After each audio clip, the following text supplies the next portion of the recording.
ایک حدیث ہے، وہ حدیث یہ کہ سرکار صلی اللہ علیہ وآلہ کا ارشاد گرامی ہے اور مختلف مصادر میں جناب ابو ذر کے حوالے سے فرمایا کہ ما اذلت الخضرا ولا اقلت الغبرا علی ذی لہجۃ اصدق من ابی ذر، زمین نے آج تک ابو ذر سے زیادہ سچے شخص کا بوجھ نہیں اٹھایا، آسمان نے آج تک ابو ذر سے زیادہ سچے شخص پر سایہ نہیں کیا۔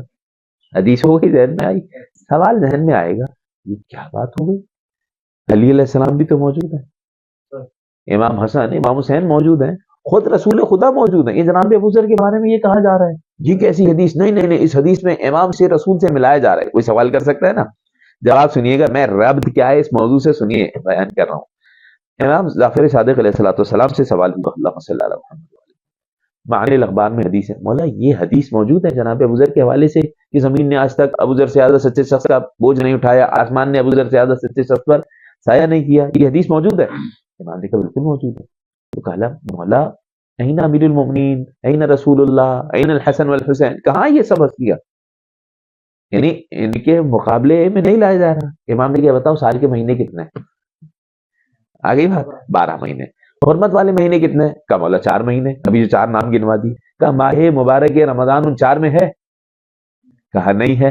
اب سنیے گا امام کیا نتیجہ دینا چاہ رہے ہیں۔ امام کہتے ہیں ماہ مبارک ان 4 میں نہیں ہے نا؟ کہا نہیں ہے مولا۔ حرمت والے کتنے مہینے؟ 4۔ احترام کتنا ہے؟ بہت زیادہ احترام ہے کہ ان میں جنگ نہیں کر سکتے۔ ماہ مبارک رمضان میں تو جنگ بدر بھی ہوئی ہے، ٹھیک ہے، ان 4 مہینوں میں جنگ نہیں کر سکتے۔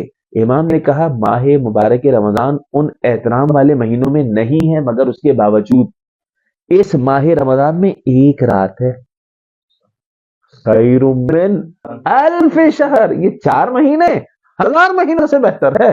یعنی یہ 4 مہینے جتنا احترام ان کا بیان کرتے رہے انسان زندگی بھر، اس ایک رات کے برابر یہ 4 مہینے نہیں پہنچ سکتے۔